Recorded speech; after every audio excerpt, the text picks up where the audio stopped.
Hi, I'm Dr. Reuben Chen. I am the Chief Medical Advisor at Sunrider International, and I am the host of Sunrider's Vital Signs podcast, the show that keeps a finger on the pulse of health and wellness. Our mission is about helping people live healthy lives that are full of happiness and fulfillment. Sunrider creates the very best plant-based products for your health, beauty, and home. We hope you enjoy the podcast. Hi, this is Dr. Reuben Chen, and welcome to another Vital Signs podcast. I have an amazing and beautiful uh, um, co-host today. This is my wife, Katie Chen, and we have 5 kids. So we've got a few kids, and one of the things that we talk about a lot is the oral health of our kids, right? I mean, I don't know. Yes, It's one of I the mean, things. this morning and every morning, every night, basically. Did you brush your teeth? Right? Yeah. It's like a common thing that we talk about because it's super important. And you go to the dentist every 6 months and you have a checkup, and that's sort of like the test. Did we do it? Did we accomplish what we meant to do? Right? Yeah, I have my opinions on that too. I don't know if the dentist should be like an exam. I think to a lot of parents, it sort of feels like, when you go see the doctor, did you pass the exam? Are your kids doing well? I mean, especially with the dentist. Um, but especially, we have a range of ages for our kids, ranging from our oldest is 16 all the way down to 5 years old, and they have done the gamut from braces to they have cavities. I've had obviously, like, I did braces for many years when I was young, so I'm I did braces too. yeah, and so uh, oral health for me is actually a very sensitive thing. So this is one of the things that is funny. So at every day I spend brushing my teeth, I think I spend an enormous amount of time Yes, I brushing my mean, teeth. the great thing is that he learned from his mistakes Yeah. when he was younger. I don't think he was so good about actually brushing his teeth. And so now that he's older, he makes sure that this is a very It's a big deal to me yeah, now. I know, and I can't interrupt him when he's brushing his teeth. Yeah. He's not going to answer any questions. I have all these questions running through my mind every night. Oh, what's our schedule tomorrow? Who's going to pick up who and whatever. I'm like, oh, he's brushing his teeth. I got to wait 2, 3, 4, sometimes even longer. Well, I I think just it because it's a process for you. I so at night I brush my teeth twice. So I brush my teeth and then I floss and then I brush my teeth again. And I think I average about 4 minutes every time I brush my teeth. So the first time I brush my teeth, it's like 4 minutes. And the second brushing, I get it a little bit less, maybe Don't you like think three that's a minutes. little overkill? It's a big deal for me at night. And then in the morning, I brush my teeth and it's about 4 minutes. And I do spend a lot of time brushing my teeth. But okay. Well, October 27th is World Smile Day. And Yeah. so we are talking about all things teeth, right? Yes. And the kids brushing. And we're also going to talk about some more controversial subjects like fluoride. And we're excited to talk and tackle this dental dilemma together, right? With those 5 kids, yes, Yeah. I mean, it's a lot of talking about, what's a cavity, it's education, it's sometimes maybe just a little bit manipulation, like it's talking about the dangers. It's like, but really, it's all about helping them understand why it's important to brush their teeth and getting them to do it in fun and creative ways, right? Yeah. So why do you think it's such a challenge to get children to brush their teeth regularly? Um, Why was it a challenge for you brushing yeah, your see, teeth when you were I a would, kid? I like on average when I was younger, brush my teeth maybe once a day, and I had cavities and I didn't brush my teeth very well. So I think a lot of it is education, but it's hard to educate little children. So um, for us, for our youngest, like our 5-year-old, I think oftentimes we actually brush his Oh, teeth yes, for he him can't. because he's too Well, and little. the I mean, he dentist misses has like said that he, too. he like misses one half, and you're like, I really got this right side really well. I'm like, yeah, but you got to do the left side too.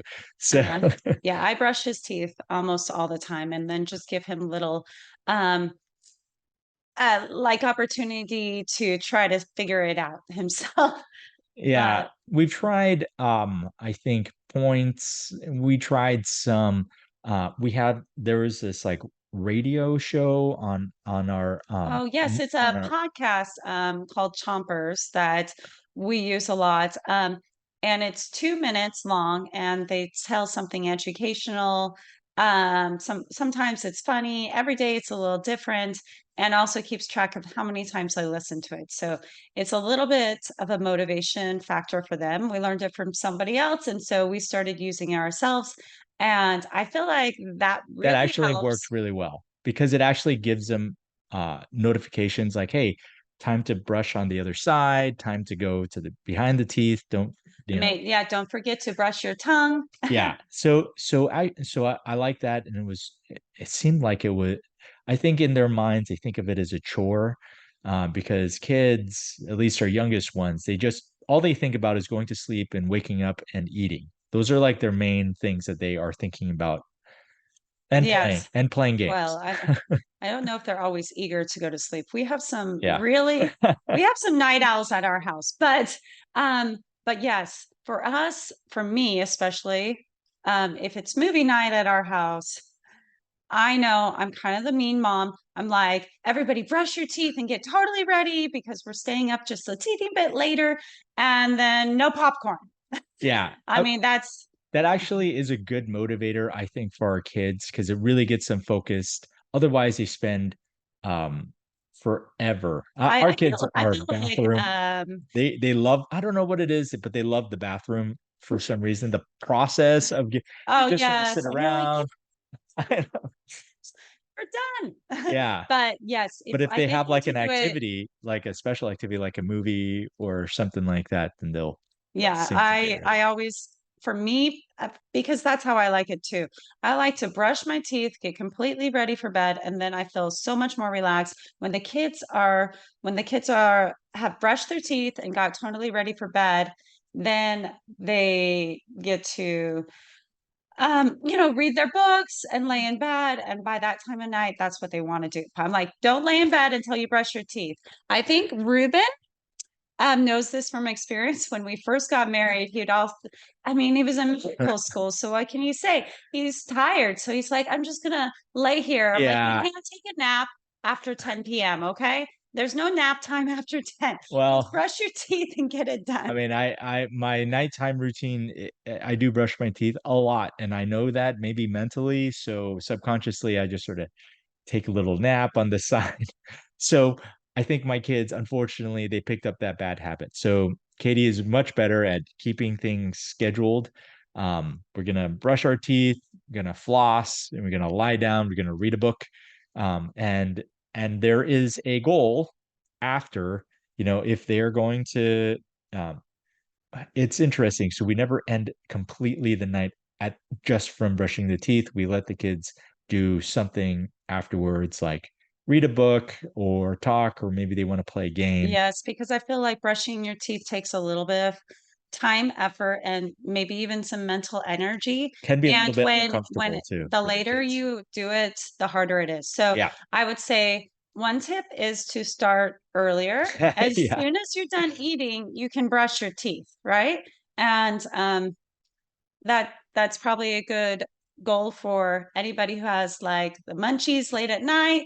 Brush your teeth, and then you're totally ready for bed, and it's not such a temptation.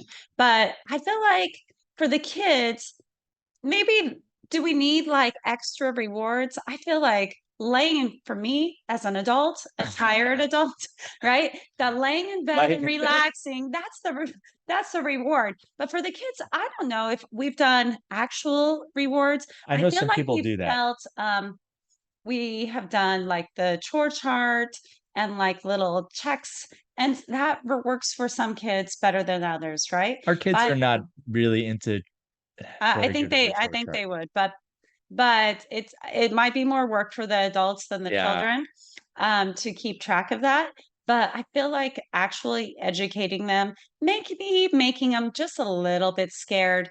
Like it's for real. If you Like don't actually brush your teeth, the sugar your bugs. the sugar bugs will Talk take about the over. we talk about the We sugar bugs a lot. Yes.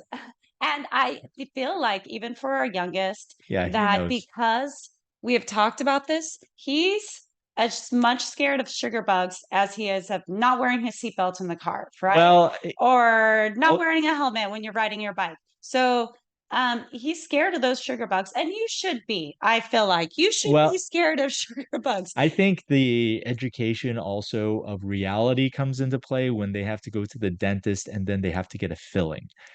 And Yes. So yeah, if that you sort do, of scared him and then after that process when he had to get a filling on his tooth. And he was like, that hurt a lot. I'm like, yeah, that's what you happens when you let the sugar bugs run wild in your mouth. So you brushing your teeth.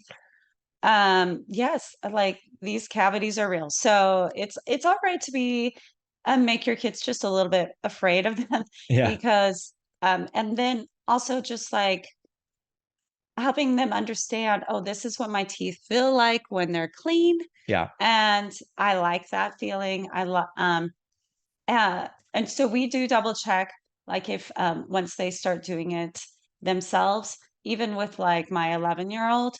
So I'll do their flossing, and it's and good to when you check, make check, sure that they've actually brushed well. I think for our oldest son, we use those chewable tablets that yeah, sort of stain your teeth a little bit so you can see where they brush. Because he had a lot of cavities, and even as a teenager, he gets cavities. He We found, I think, a stash of like candy oh wrappers in his yeah, room, and his teeth had just sort of gone yeah. sideways. So So so the candy, yeah. yeah, So yes, the sticky stuff. So yeah, that's another thing, right? yeah, Is the sticky basically candies. you brush your teeth, but also be aware of that sticky stuff. Um, but so do you feel like we have a positive attitude about this? I don't know. I think the reason why I brush my teeth the way I do is because I had braces for 5 years, and I had retainers for like a couple of years before that, and I had um my teeth are really, really crooked and not in good shape. And so I had a lot of dental work. I mean, I had, I think, 11 teeth pulled when I was getting my Oh, braces. but that was part of the whole straightening process, Right. right? So it's very traumatic for me. And this was when I was 8. I can't So even believe it. I yeah, won't. I had 8 teeth. I had 7 teeth. I think it was 7 permanent teeth and no, no, no, 7 baby teeth and 4 permanent teeth were pulled when I was 8 years old. So I just remember, and I think that just sort of jarred me a little bit about the dental hygiene. That's why I'm so picky about it. Yes, and there's lots of different factors, like the spacing of the teeth. Our youngest son does have teeth that are super close together. He's Yeah. definitely going to need some orthodontal work done. His teeth are just naturally closer together, so he needs to be more vigilant. And I like to say, I have a friend who says, she says, "Well, we don't say the F word, which is we don't say it's not fair because everybody I mean, you just might have those teeth Yeah. that are closer together. Maybe your enamel is naturally different. I remember feeling this way because I had some teeth in the back that are really hard to brush, right? Maybe the angle, my mouth is really small. And even as an adult, the dental hygienist says, you need to brush it like this. And she was just teaching me how to brush it. And I'm like, well, this isn't fair. Why do I have to spend so much time on these teeth? And I thought, oh, this is how the children feel. Like, right? They're like, it's not fair, but it's sometimes it's not fair, but the Yeah. great thing is, when learned toothbrushing techniques and just brush my teeth, not crazy amounts of time like you, but Crazy amounts. I It's mean, you not got that to be many. careful about your enamel and about Yeah. the gums receding. There's a lot of things at play here, Ruben. But Yep. I do brush a lot and my gums do have receded a little bit, so I have to be mindful of yeah, that. just gentle Mhm. and but just being aware and being like picky about flossing and also, using good quality toothpaste, right? Yeah. So this actually brings us to a good question here. So it's a controversial question, and I actually have friends who are dentists. And so some people ask about fluoride. It's literally in the water. So what's the deal with fluoride? So fluoride, you know, it's complicated because I've talked with so many dentists, and obviously they sort of live and die by fluoride, so they love it. But fluoride has some protective components for your teeth for sure. They are also quite aggressive at um, sort of peeling away at some of the enamel. Some people who have softer enamel, they'll actually have to have toothpaste. They have special toothpaste out there that have low or no fluoride in it, because their enamel can be damaged by the fluoride itself. Well, yeah, did you know I had a friend in college who grew up in a different country and his and fluoride had completely damaged his teeth so much that he, as a young college kid, and before had to have all his teeth replaced with porcelain teeth. Yeah. And So, so I mean, I hadn't known it before then, but it can be a very big deal. Yeah, so this is one of the benefits, I guess, of fluoride is that it can be very cleaning for your teeth, but it can cause sometimes permanent damage to your teeth. Also, if it is ingested, there are warnings on labels, on a lot of toothpaste labels about ingesting toothpaste because fluoride is a documented neurotoxin. So, and that does not sound super great I when you know. say it And like then that. my 5-year-old, so sometimes we sit on the floor to brush the teeth so that I can just like get the right angle. He sits in my lap and I brush his teeth for him. And when he's done, he thinks that he can save himself a trip to the sink by spitting by just swallowing it. So Yeah, swallowing the toothpaste. Yeah. not usually a great habit, but when you have toothpaste like this, right, it just you're like, well, Well, he can eat it. okay, He okay. can- I'm like, we got to work on our better habits, but 1, 2, 3, spit. But I mean that it's definitely So, could be a problem. yeah, so ingesting fluoride is definitely not recommended. I mean, you'll see warnings on all the major brands of toothpaste, especially if they contain fluoride, that it should not be ingested. Yeah, there are issues with it. In fact, that it's in the water is also a concern. So it's very odd, but that's the way it is here in the United States. So so let's talk about so in Sunrider, we obviously have, and Katie was talking about this, our herbal toothpaste here. Oh, I'll display one too. Right. So this is and some people ask sort of what's the difference. So we have here our regular mint. Sorry if you guys hear that. That is gardeners outside, so you can hear them mowing the lawn. So for our herbal toothpaste, that we have is like a green, a sort of strong, has a menthol flavor to it. And we have a children's toothpaste, which is very similar, except it doesn't have the menthol. We use a berry flavor. Part of it was something that we noticed, especially for our young children, is that they thought that our toothpaste was too minty. Oh, it's funny they called it spicy. I'm like, you eat, especially our youngest has like Reuben's taste buds. You eat salsa and I like like salsa. like kimchi. And And I oh, like yes, kimchi. but I mean, this is a different type of spice. So I'm like, you can't handle mint, but whatever. It's so great that we have the berry flavor so he can actually handle brushing his teeth. Yeah. So some of the ingredients that are important here is has vitamin E extract. So vitamin E, if you don't know, it's a natural vitamin E. If you look at the label, it says tocopherol acetate, which is a natural vitamin E. And the importance of the vitamin E is that it has, for tissue, it has healing properties. Vitamin E is in a lot of, it's in wound kits, it's in lotions, but it does help healing. So that's one of the things that helps with the gums. Um, it has, there's like licorice root extract, which has cleansing properties to it as well.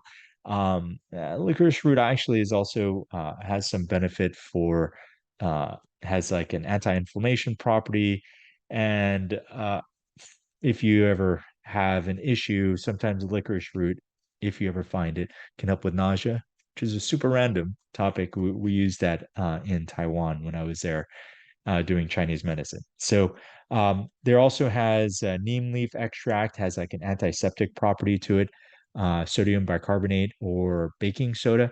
Baking soda is probably the oldest uh, known natural form of toothpaste. Baking soda is in a lot of toothpaste because it's very well known to having a little bit of abrasiveness to help with cleaning of the teeth, but still gentle around the gum line. So it's not obviously fluoride, but it's very, very useful. So that's really good. And we one of the things that's important about our toothpaste is that because of the herbs that we use, these natural enzymes are able to help clean the teeth, and of course, are very safe to consume, especially for adults and for children. So you don't have to fear about the neurotoxin. And also, it is, you know, safe for the whole family and completely natural. So, So, um, I guess the only trick is making sure you actually use it, right? yes, And I mean, having good toothpaste is sort of like having what is it? My brother had a lot of these exercises on DVD, except that he had them on a shelf and he never play them because he said he would just get tired just looking at the DVD. So having the exercises, just like having the toothpaste, is great, but you definitely got to use it. oh, yes. And so it looks like we need to work a little harder with maybe one of our teenage children Yeah. and with Halloween and just like Ooh. holiday season. Um, yes, be extra careful about what you eat too, right? Hmm. And brush and floss those teeth, right? Yeah, brush and floss. I'm a big brushing and flossing fan, obviously. So, And you for know, me, I don't know. Okay, we were talking about motivation. yes, For me, for Ruben, I think it's fear of fear fear. of my childhood is in there. Yes, yes. So he has like some intrinsic motivation going on there. Yeah. For me, I feel like a lot of times, if you have a mechanical toothbrush, it just stops at 2 minutes. It might beep at certain times. And I actually, as I'm getting older, I really like using that time to stretch or meditate. So I stretch like, these tight muscles right here. I stretch when I brush my teeth. Not everybody can do that. You might be a little bit more foamy, so you might want to be closer She to does the like sink. the squatting thing when she's brushing her teeth, Or which is funny. yes, or I do this. I use that time to kind of meditate. So for me, I feel like it's a different type of motivation. I'm like, okay, relax, bring it back, center. All right. But whatever you do, I'm sure it can work for you, right? Just kind of like pick some sort of trick, um, group it with something else. Like for us, you have to brush your teeth before you go downstairs. If they haven't today, even the kids didn't do it. They Mhm. they had to go back up Yep. and brush their teeth, which, they don't really like doing. So don't forget, right? Yeah. So Yeah, just for us, it's basically for me, it's the first thing I do when I get up. I get up, go to the bathroom, brush my teeth and before I do anything. if you have a hard time waking up, like you feel a little bit Yeah, sleepy, I feel like brushing brushing your your teeth teeth really like first wakens, thing, it definitely wakes you up. and drinking, a big glass of water too. Yeah. All right. So I'd like to thank my lovely wife, Katie, for coming on, talking and sharing a little bit of a mother's perspective on dental hygiene and oral health for children and how to help them, and also obviously how to help ourselves as well. All right. Thank you, Ruben. That All was fun. right. All right. Thank you. Thank you for listening to today's podcast. If you liked this episode, please subscribe to our channel. And if you haven't already, give us a thumbs up. You can also connect with us on Facebook and Instagram for more healthy living inspiration and tips at Sunrider International.